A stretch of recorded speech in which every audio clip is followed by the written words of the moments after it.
Hello, my friends. Let's start with the fact that Ukraine has already shown its memorandum to Russia, but Russia still hasn't responded and continues to claim they'll only reveal their version during the negotiations. Moscow's refusal to sign its peace memorandum shows its fear of exposing that it's the one blocking the peace process, wrote Ukraine's Minister of Foreign Affairs. Russia has refused to send its proposal for a peaceful settlement of the war to Ukraine or to publicly discuss their content, promising instead to present the document only to the Ukrainian delegation at the June 2nd meeting in Istanbul. Ukrainian MFA spokesperson Georgy Tikhy urged Moscow to immediately send the memorandum. Russia's fear of sending its document to Ukraine suggests that it's likely full of unrealistic ultimatums and that they're afraid of being exposed as the ones stalling the peace process.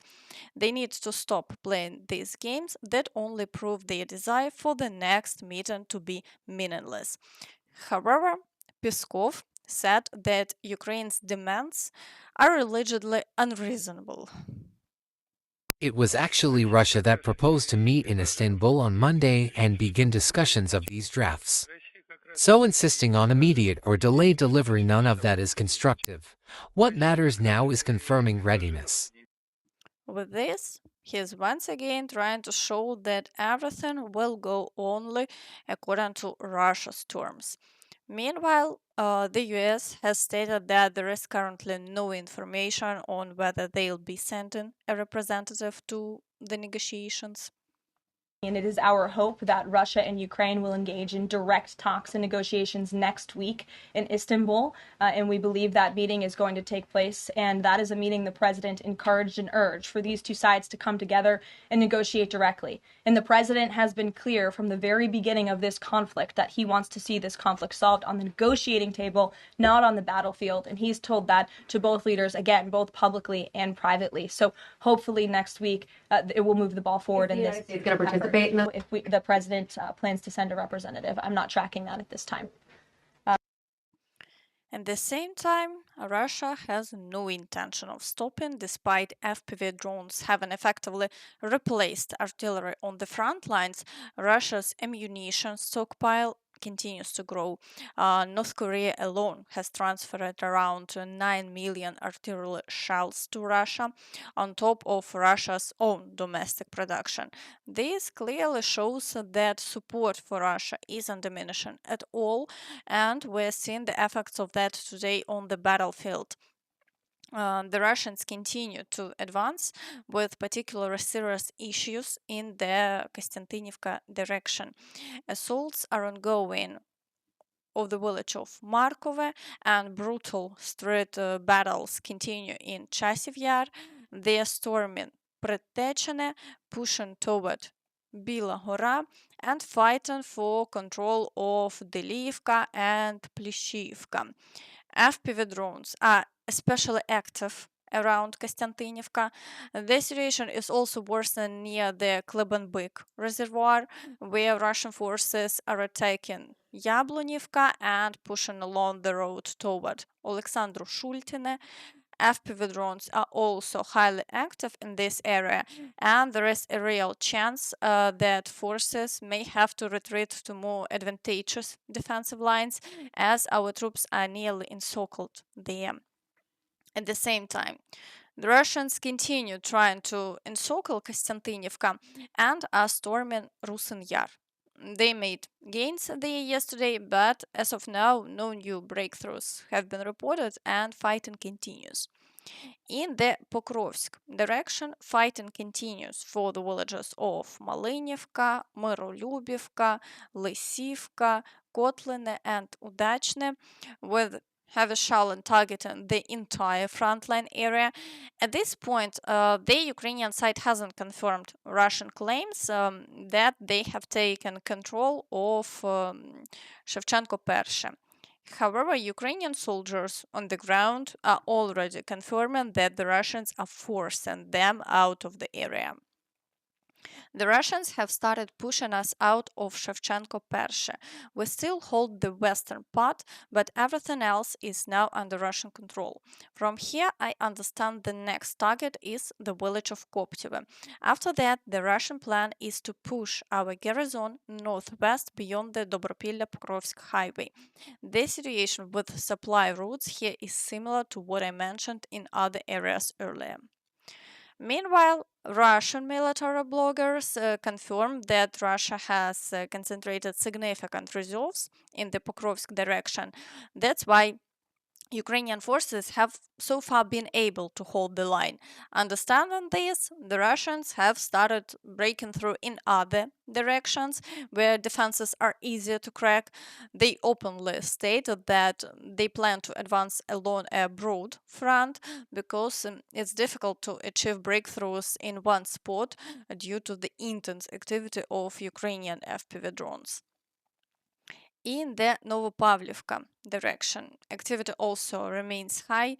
Russian forces are storming Novomykolaiivka, making breakthroughs near Kotlярivka, attacking Horikhove and Oleksiivka, and advancing toward the village of Zeleny Kut and near Odradne. Shelling is also intensifying in this area, though no significant changes have been recorded in the past 24 hours. In the area of Velyka Novosilka, Russian forces have begun pushing toward the village of Voskresenka, a very troubling sign. Heavy shelling is being recorded in this sector, and fighting continues for the villages of Vilne Pole, Zelene Pole, and Novopil. For now, there are no other changes along the front line, and the battles continue. In the Zaporizhzhia direction, the Russians are assaulting Novodanilivka, Sherbaki, and Stepove. Elsewhere, Ukrainian forces have managed to repel attacks, and the front line hasn't changed over the past 24 hours. In the Kherson direction, attacks on the islands continue, but just like before, the Russians have had no success. Shelling of the right bank is being recorded at the usual level. In the Siversk direction, the Russians are trying to break through near Verkhnyokamyansk, storming Grigorivka, and pushing through the Serebrianka forest toward Yampil. However, they haven't made any gains so far, and the front line here remains stable. In the Lyman direction, unfortunately, Russian forces have made some gains. They managed to break through quite significantly toward the village of Karpivka, and attacks on the village of Serednia have already begun. This means the Russians are once again approaching the positions they had captured before the Ukrainian forces' counteroffensive. And as it appears, the Russians were unable to break through directly from Dvorichna to Lyman, so now they advance into it from the north. As a result, the situation here continues to deteriorate. In the Borova direction, the Russians are storming Boguslavka and Zeleny High and pushing near Raigorodka. There have been no changes over the past day, but the fighting continues. In the Kupyansk direction, Russian forces are not launching new attacks, and the situation remains stable for now. In the Dvorichna area, the Russians are attempting to break through near the village of Krasne Pershe, but so far have had no success, and the front line hasn't changed over the past day. The Ukrainian side still hasn't confirmed Russia's claimed capture of the village of Stroivka. In the Kharkiv direction, Russian forces are not conducting new attacks, and the number of shelling here remains minimal compared to other areas. However, fighting in Vovchansk continues with confirmed assaults on the village of Staritsa, although there have been no changes over the past 24 hours. In the Sumy direction, there have been no new breakthroughs by Russian forces in the past day. They're trying to fortify newly gained positions, but are also preparing for potential attacks on uh, Yunakivka, Yablunivka, Vodolakhy, and Volodymyrivka, though so far their main reserves haven't been deployed into battle. And that's all from me. So please don't forget to like this video, subscribe to the channel, and hit the notification bell to stay updated on all the latest news. Thank you for watching and see you next time. Bye bye.